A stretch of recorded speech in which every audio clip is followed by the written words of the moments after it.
Dnešním hostem VIP zóny je kapela Tublatanka. Dobrý den, kluci. Ahoj. Jak se máte? Ahojte všetkých, ahojte všetci. Zdravíme. Co tady dneska děláte? No, máme jeden krásny koncert v Třinci.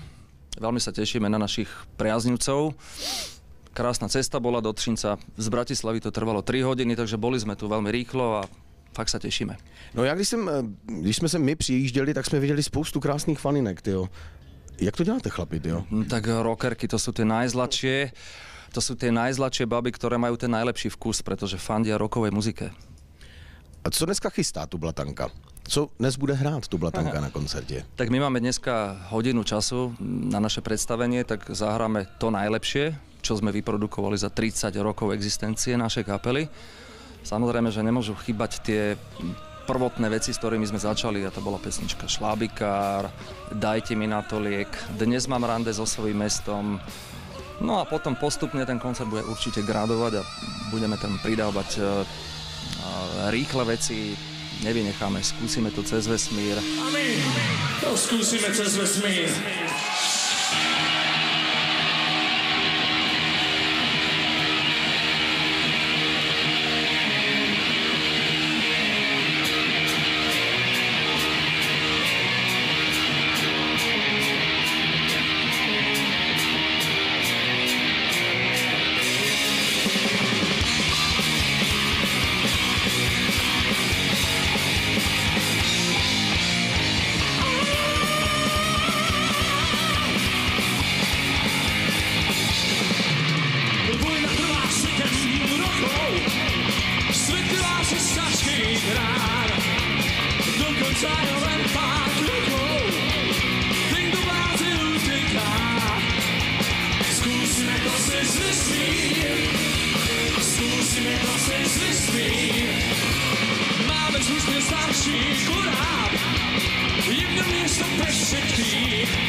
Zrušíme vojakov.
Ale neodpustíme si ani sladáky ako napríklad Matka.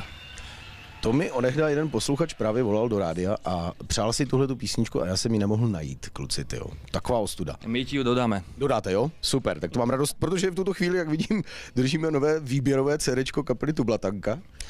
Áno, vydali sme tretiu výberovku v poradí, keďže kapela už fakt funguje na tomto poli 30. rok, takže bolo na čase spraviť tretiu výberovku najväčších hitov a táto sa volá Cítim sa fajn. Prvé dve výberovky, prvá bola, ktorá sa volala Pravda víťazí. Tá priniesla výber pesničiek z toho prvého ranného obdobia Tublatanky, kedy kapela začala fungovať vlastne v polke 80. rokov. Až po nejaké 90. roky sme priniesli tam tie pesničky tiež, jak som spomínal, že Šlabikár, Skúsime to cez vesmír, Pravda víťazí, Dnes mám rande so svojím mestom. Potom koncom 90. rokov sme vydali výberovku Ja sa vrátim. Tam boli tie prevažné pesničky od 4. albumu po 7. A to bola výberovka Ja sa vrátim a teraz sme vydali novú. To je Cítim sa fajn a táto mapuje, táto výberovka mapuje posledné obdobie, to znamená 15 rokov vývinu, posledných 15 rokov vývinových Tublatanky. Já si dovolím naprosto souhlasit, protože na vás to jde úplně vidět, že se cítíte fajn. Já jsem četl, že vlastně Tublatanka má teďka to nejlepší období, jaké kdy mohlo být. A četl jsem to s tebou. Kto to povedal, prosím? ty. Takéto informácie. Je to tak. Je to tak. Myslím, že ja som to hovoril, aj to tvrdím, že v kapele nikdy nebola taká atmosféra, taká pohoda a myslím, že je taká vyrovnanosť, lebo to musí človek dospieť a takisto aj kapela. A keďže už máme 30 rokov, tak myslím si, že sme dospeli, aj keď ten vek na nás nie je až tak vidieť, lebo sa snažíme ho dobre utajiť. A ja si pamätám, nedávno sme ešte oslavovali, tuto mám dôkaz, že 25. výročie, to sme urobili v našej obľúbenej sále v Retro Music Hall v Prahe, koncert a v zápäti sme museli urobiť druhý, pretože ten bol hneď vypredaný. Našťastie, pretože sme tam potom mohli zostriehať tie veci, lebo nebolo to vždycky úplne košer. Ale samozrejme všetko tam je live, všetko je naozaj, ale len bohužiaľ nenahralo nám vždy správne kamery a aj záznam. Ale o to je to lepšie, že to je úprimné, je tam minimum efektov, je to naozaj takéto to čisté, nedohrávané a neprehrávané. Jednoducho tak, ako sme to dali na pas, tak sme to dali von. Lebo naši fanúškovia chceli, že aby sme dali aj nejaký ďalší záznam, videozáznam, to znamená, a toto je dokonca ešte aj Blu-ray. To bola taká raritka, vyšlo len pár kusov.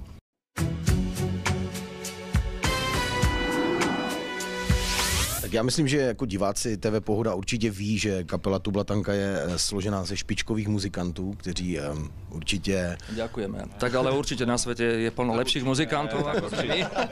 Kdo myslíte, že je třeba o trošku lepší než vy, chlapi? Tak tých kapiel, ktoré máme aj my radi, a to sú vlastne kapely. U mňa to začalo aspoň kapelou Beatles, niekedy ešte v 60. rokoch, keď som bol malý chlapec a počúval som náš rodinný kotúčový magnetofón, bol som ešte malé dieťa, ten magnetofón bol na takom stolčeku položený, ešte som na ňu ani poriadne nedočiahol, ale prišiel som k nemu a vedel som, kde je ten gombík a stlačil som tam štart. A pekne zazneli pesničky od Beatles, Rolling Stones, neskôr som mal veľmi rád, dajme tomu kapelu Queen, ale nezabudol som napríklad nikdy na dobrú československú produkciu. Od malička som mal rád Olympic, Katapult, zo Slovenska to bol Pavol Hamel so skupinou Prúdy, potom jeden fantastický, virtuózny organista a ten sa volá Marian Varga zo skupiny Collegium Musicum a to mám doteraz rád, tieto formácie, ktoré som povedal. Když sa o tom takhle bavíme, potkali... A ešte strašne som mal rád potom, tak v druhej polovici 70. rokov som bol taký trošku šmrcnutý jazz rockom a to som strašne mal rád aj tú československú jazz rockovú scénu. Zo Slovenska to byli hlavne Fermata a z Čiech to boli Blue Effect. Ty všetko ovládaš za mňa. Ne, neovládám, samozřejmě, že ne. Ale když Radim Hladík, no to je pán gitarista, klobúk dole pred Radimom Hladíkom, to je pán gitarista a tiež klobúk dole pred slovenským gitaristom Ferom Griglakom. No, když jsme právě u toho, setkali jste se někdy jako s těmito svými vzory, jako dneska už samozřejmě vy jste vzory pro ně, by se dalo říct. My sme boli veľmi potešení, keď sme vlastne naposledy boli v Spojených štátoch amerických, taká československá výprava, druhýkrát hrajúca už na takom veľkom festivali v Chicagu. V roce 2000, mám pocit?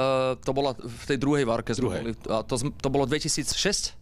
2000 a potom 2006. 2006. No a tam práve bol Radim Hladík s Blue Effectom, ale novým Blue Effectom, tak tam sme, konečne som mu mohol vyznať lásku, že som ho celý život miloval ako pána gitaristu, aj tie skladby, ktoré proste robil, doteraz vo mne rezonujú. Chcel by som spraviť niekedy z Tublatanku, že by sme spravili jednu takú počesť Blue Effectu a Radimovi Hladíkovi, a to je Z očí ti létají rajky. To je vážna vec. Skvělá věc. Nemôžeme zmeniť názov? Ale na konci tie rajky vymeniť. Čajky. A ešte mám lepší. Spajky. Tyjo chlapi, a jaký vy jste, když za váma přicházejí fanoušci, jak se s nimi vybavíte? Já si myslím, jako, že totiž opravdu vypadáte fajn a úplně jako v pohodě chlapi, tyjo, jakože... Ja to predvedem, ako to vyzerá po koncerte, keď príde taký fanúšik dobre unavený z toho koncertu a je aj značne potúžený alkoholom. Hele, prosím tě, Ďuro, máš hezky lasy, jo, můžu si šáhnout. Pojď se se mnou, hele, Ďuro, pojď se se mnou. Tak toto ne, to my nemáme radi, lebo nie sme na chlapcov. My máme radi také spanilé, nežné, voňavé dámy, keď prídu. Na veku až tak nezáleží, dôležité boli pestované, takže tie preferujeme, ale samozrejme máme radi aj chalanov, fanúšikov, ktorí sú. Ale ja k tomu dodám, že samozrejme nie sme namyslení, ale vždycky sa vyfotíme s fanúšikmi. Môžu byť aj takí tí, ktorí sa na nás lepia a je z nich príliš až cítiť alkoholické nápoje. Vždycky zvládneme aj to. Niekedy to samozrejme je s určitými problémami, keď je toho alkoholu v krvi týchto fanúšikov až príliš veľa. Ale to už prináša rock and roll. To je proste rock and roll. To tak je. No a co vy chlapi, sami jako někteří, dejme tomu vaši kolegové, ti třeba užívají nějaké látky před koncertem. U nás to tak vypadá, že tady máme jenom samou vodu a vitaminové tyčinky a podobně. Tam sú rôzne pozbudzové. Ano, hořčík a podobně, tyjo. Alkalot. My užívame látky, všakovaké látky.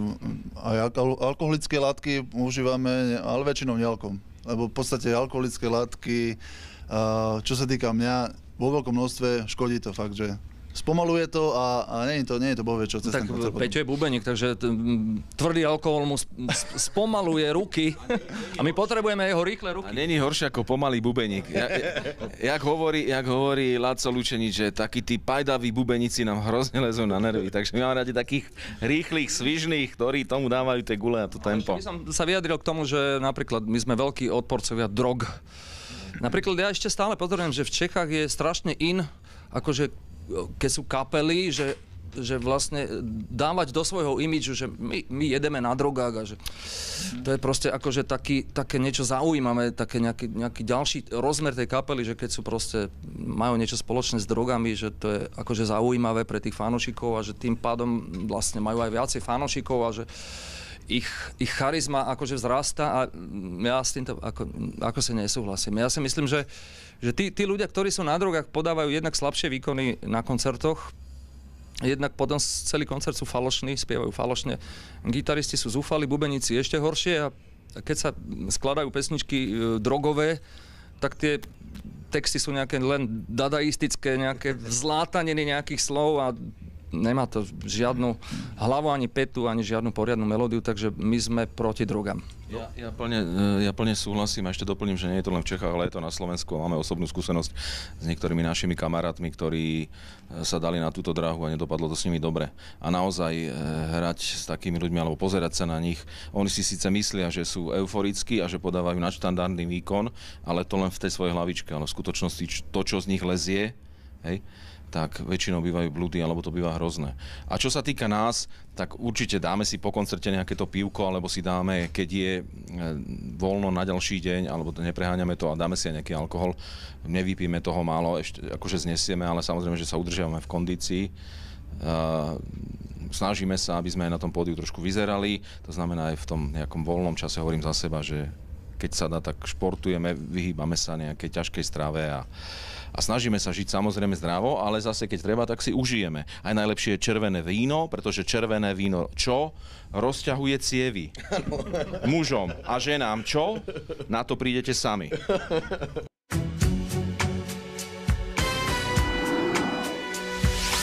Chlapi, bavili jsme se o výběrovce, 3. výběrové CDčko, máme Blu-ray a co nová deska Tublatanky? Úplne nová, z brusu nová, nové písničky. My sme si mysleli, že ju nachystáme ešte na tento rok, ku koncu roku 2013, že na podzim vyjde ďalšia sériové CDčko, ale máme 30 rokov v Tublatanke, takže chystáme predovšetkým koncerty a to chystáme jedno dosť veľké české a slovenské turné. Zahráme v Čechách koncerty k 30. výročiu, na Slovensku zahráme tiež koncerty k 30. výročiu existencie našej kapely a tešíme sa na všetkých našich fanúšikov a chceme to turné nachystať tak, aby bolo niečím aj trošku výnimočné a budeme hrať poctivých vyše 2 hodiny, spravíme taký prierez nášho hudobného materiálu, ktorý sa už naozaj dosť nahromaždil. Máme z čoho vyberať a chceme, aby toto turné prinieslo pre fanúšikov naozaj zážitok. Pália do nás čierne neóny, nikdy svoj fakt, prečo to sveta nepochopí, tento chce líkať. Priateľ môj, ťažký kríž za druhý, si ty niesol, neverím, nikto z nás, že si snáď málo zniesol, Boh by kríž mal za nás niesť, on čaká na konci ciest. 2 hodiny živého hraní, to je celkem dost jako náročné, si myslím, jako obzvlášť u tebe, bych řekl, protože tvé pěvecké vokální party jsou dost náročné. Trénuješ nějakým způsobem ten svůj hlas, tyjo? Nebo se s tím tak krásně narodil a pak jsi to zkusil cez vesmír a bylo to tam? No tak našťastie moje hlasivky stále pevne držia. Nemám ešte žiadnu operáciu za sebou, tak ako to býva u mnohých rokových spevákov, že po 10 alebo 15 rokoch existencie kapiel už majú problémy a chodia častokrát na operácie. Našťastie mi dobre držia a všetko je v najlepšom poriadku. Nepozorujem proste žiadne zmeny. Stále je to to, jak keby som proste bol niekedy v polke 80 rokov a spieval. Dnes mám rande so svojím mestom a išiel do tých výšok a nerobí mi to našťastie žiadne problémy. No ale človek nikdy nevie, lebo nešetrím sa na koncertoch. Proste idem naplno a tie hlasivky forzírujem 2 hodiny. A zase na druhej strane je pravda, že po koncerte, takom dobrom, poctivom, vyše 2 hodinov cítim, že tie hlasivky dostali svoj záber, že sú po koncerte unavené. Cítim to potom pri tom fotení, ktoré sme spomínali so všetkými tými ľuďmi, ktorí sa na nás tlačia v šatni a chcú sa veľa rozprávať a ja už si hovorím, príliš veľa sa nesmiem rozprávať, aby aj na druhý deň som zahral koncert. Takže našťastie s hlasivkami to je ešte stále v poriadku a musím si zaklopať o svoju gitaru, nech to drží aj ďalej. Takže značka Fender, jako vždy. Tak ja mám doma... Kolik máš kytar? Mám doma pekné Stratocaster Fendre, mám aj gitary vlastne odvodené od Fendera, a to sú Squiry. Tie tiež používam na koncerte a to hlavne vtedy, keď používam pyrotechniku. Mám proste na gitare niekedy na koncertoch zavesenú, na hlave gitary zavesenú pyrotechniku a niekedy tie gitary to nezvládnu a začnú horeť. Niekedy mi je proste ľúto ničiť Fender, niekedy tú pyrotechniku zavesím na Squier a potom mi moje srdce až tak neplače, keď gitara horí a je v týchto miestach celá proste obhorená. Tak to je skoro jako Jimi Hendrix, že jo? Aha. Táto je len trošku. Se můžeme podívat tady.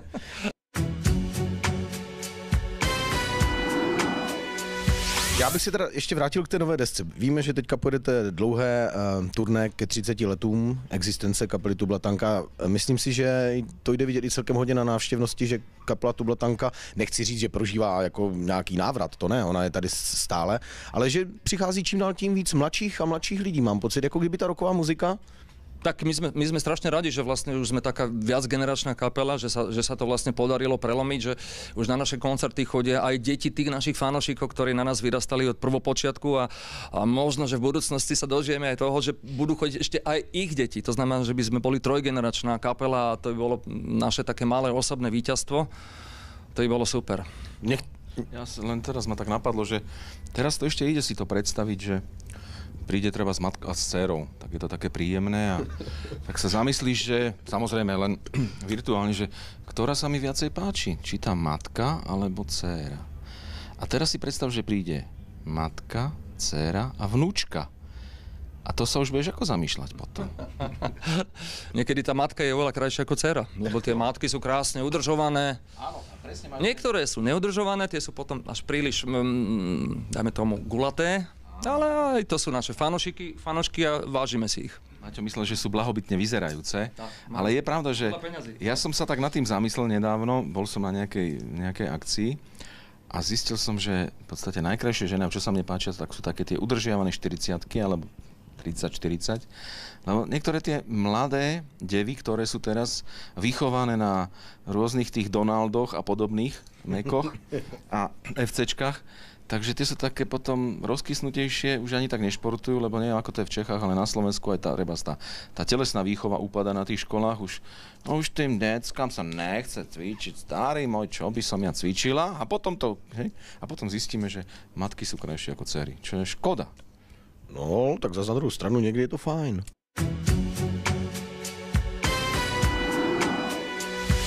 Sledujete VIP zónu s Tublatankou. Chlapci, co koncerty v zahraničí? Vy jste hráli jeden velmi, velmi ceněný koncert ve Vídni. Spomínali jsme Spojené státy, že jo? To sú ešte 80. roky. No tak, 80. roky, ale bráte mladí, jako kdyby to bylo včera, tyjo. A to sa pamätám, keď sme hrali v tej Viedni, ktorú spomínaš, tak náš zvukár zaparkoval pre to sálo, kde sme hrali. Vtedy novou kúpenou 613, na tých 613 sa vozili komunistickí funkcionári a on to zohnal ešte v 80 rokoch túto krásnu čiernu 613 a vo Viedni ju proste zaparkoval. Myslel si, že je niekde v Čechách, v Plzni, ale tam je to natvrdo vo Viedni a zobrala mu ju odťahovka. A tá odťahovka chcela nejakých 1400 šilingov a on sa úplne triasol, že kde je moja 613, Krista pána, tu som parkoval vo Viedni a zrazu tam není. Tak sme volali políciu, polícia povedala, není tam napísané, že zákaz parkovania. Poobzeral sa po ulici, pochodil, zavolajte odťahovku. Takže stálo ho to 1400 šilingov. A tak dali vám něco za ten koncert, ne? Ale tak áno, len zvukár si to musel väčšinou zaplatiť sám, to bola jeho chyba.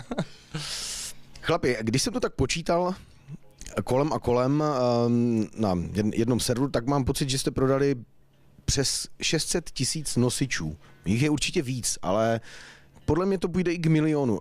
Jak se na to díváte dneska, že vlastně ty kapely hrají, vydávají ty CDčka a skoro nikdo si je nekupuje? Není to trošku tak nespravedlivé?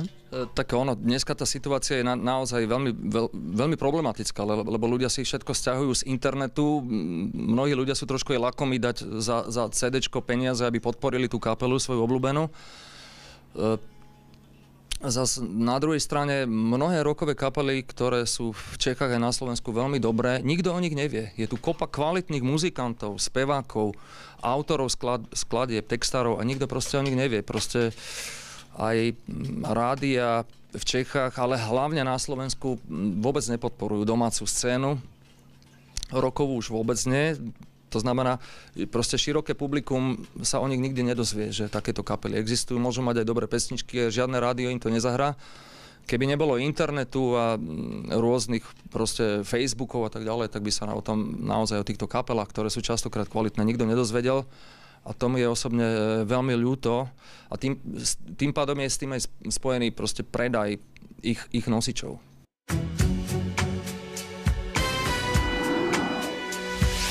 Já mám pocit, že právě v České republice je velká obliba slovenských kapel a vždycky jsem měl takový pocit, že na Slovensku byly ty kapely o trošku lepší než ty české. Ale to jsem nemyslel, že bych vám chtěl jako tak přitápit, ale...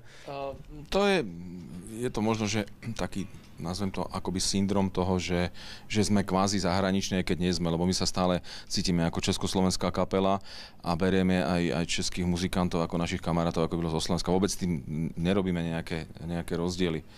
A to je to také, že kto je lepší, alebo ako sa to dá odmerať čím, že kto hrá rýchlejšie tóny, alebo kto má viacej koncertov, alebo kto zarobí viacej skladby. Ťažko to je povedať a keď sa do tohto niekto pustí do nejakého hodnotenia, tak nikdy to nemôže byť objektívne. Ale ja by som ešte, lebo som si slúbil, že to už sa na to chystám niekoľko veľa, možno aj rokov, ja by som chcel vyzdvihnúť, ja, čo si vážim najviac v Čechách, pre mňa je rocková klasika, na ktorej som aj ja vyrastal a na ktorú nedám dopustiť a keď s nimi máme to šťastie hrať, tak si vždycky vypočujem celý koncert a to je skupina Katapult a Olda Říha. Takže u mňa je Olda nedocenený človek, hej, u vás. Tak je to, aj keď on je svojrázna osobnosť, ale ten cit a tá úprimnosť, ktorá ide z ich muziky a z jeho prejavu, ja si hrozne vážim. A bodaj by bolo takých muzikantov čo najviac, lebo je osobitý, je svojský a je výborný. A samozrejme aj tá stará zostava, ktorá bola, ale aj tá mladá, lebo tí chlapci, že ho podporia, to sa mi strašne páči, že to ťahá ďalej a že bojuje. No tak Olda... Chcem pozdraviť Oldu. Držím. Ahoj Oldo. Olda přítel náš. Olda Říha o sobě říkal, že je český Mark Knopfler. Jednou jsem tedy četl rozhovor. No tak on je úplne iný štýl, úplne iný prístup ku gitare. Knopfler hrá tak akademicky na gitaru a Olda Říha má takú tvrdú ruku a to je na ňom presne to charakteristické a tak robí vlastne on tie skladby. Na nič sa nehrá.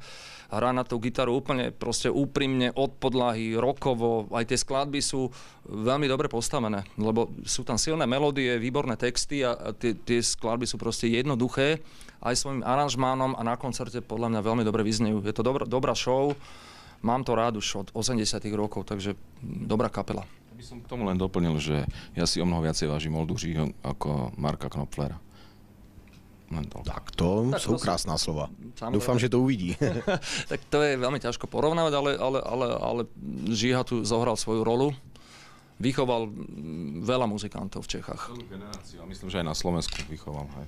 A co byste dělali, chlapi, kdybyste nehráli? Což by byla asi většiná škoda, ale měli jste někdy nějakou alternativu jako připravenou? Já vím samozřejmě, že máte, a jste, ale kdybyste prostě nehráli? Tak možno, že by som robil to, čo som vyštudoval. Som doktor farmácie. Bol by som možno majiteľ nejakej lekárne v centre Bratislavy najlepšie a by som tam šéfoval krásnym farmaceutkám a by som ich poriadne vykoristoval. Jak to dneska v kapitalizme je proste zvykom. Žiaľ. No a alebo by som robil niečo, čo by som vedel robiť. Však zase som celkom šikovný a niečo by som si už našiel. Som aj múdry. V podstate, ja by som sa asi venoval asi tiež v podstate obchodu, jak aj teraz mám hudobné nástroje, predávam a predtým som robil s topankami, tak niečo v tom obore asi v obchode určite. Mistře? Ja som... Fantastický kuchár. Jak vieš? Tak od vašeho manažera. Vážne? No, ja som vyštudovaný návrhár obuvy. Já bych udělal speciálně záběr na tyhle ty parádní boty. Čo si to striekal? Áno. Dneska vidím prvýkrát tie jeho boty a keď vystúpil z auta, hovorím, čo to, tak si v duši premietam, že čo to striekal, strieborným sprejom si kúpil. Asi rok ich nosím na koncert, s prestávkami. To mi ušlo. Hej. No takže ja by som asi okolo tých, aj keď priznám sa, že som bol sklamaný, lebo ambície som mal ísť na umeleckú školu, kde sa bude kresliť alebo modelovať do Banskej Štiavnice, kedy si to bolo na Slovensku. Ale keďže kátrový profil môjho otca to nedovoloval, pretože on spravil v 68. to, čo spravil s tou knižkou, no tak potom alternatíva bola, že dobre, že keď teda kreslí chlapec, tak nech je do Partizánskeho, bývalé Baťovany a tam bude navrhovať obuv. Ale zistil som, že tie moje návrhy sa nepáčia tej danej profesorke. Tam mi tvrdila, že to je nenositeľné a ja som vždycky dal také extravagantné, špicaté, dohora zahnuté, neviem aké, alebo také rustikálne. No takže tam som nebol až tak z toho nadšený. No a potom, keď som išiel na vojnu, bol som dokonca rok aj pol na vojne v Čechách.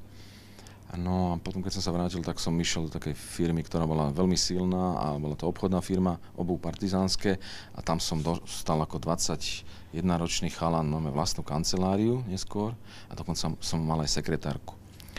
A akože celkom pekná kariéra predo mnou a prišiel 1. január roku 1990, to bolo po revolúcii, ja som si povedal, kašlem na to, ja chcem robiť muziku a dal som výpoveď a všetci sa chytali za hlavu, tí moji spolupracovníci, aj riaditeľ, aj námestník, že to prečo to robíš? A tak lebo ja chcem robiť muziku, chcem žiť z muziky, tak som išiel hrávať normálne tanečné zábavy za 500 korún. A bolo to také ako riskantné, ale ja som mal jednoducho svoj cieľ, aj keď vtedy som už mal rodinu, ženu, dieťa. Ale nebanujem to, pretože boli to ťažké roky, aj tvrdé. A zvlášť keď ma vyhodili z kapely, kde som bol dlhé roky a bol som na tom závislý, ale prišla zlá doba, zase rádia to dokefovali, pretože chodili DJ a brali trojnásobné honoráry oproti kapelám, ale bolo to pretože bol ten dovoz tej zahraničnej muziky. Tak som bol zase na kolenách a zase som sa musel nejako pozviechať a dostal som ráno z Tublatanky ísť robiť technika. No a potom po 3 dňoch mi Mate ponúkol, že tak poď mi to robiť na trhu, lebo sa mu to páčilo, ako som k tomu pristupoval. No a potom už sa to nejak tak vyvíjalo a tu na to skončilo. Ale dobře to skončilo. Sme spolu 20 rokov už.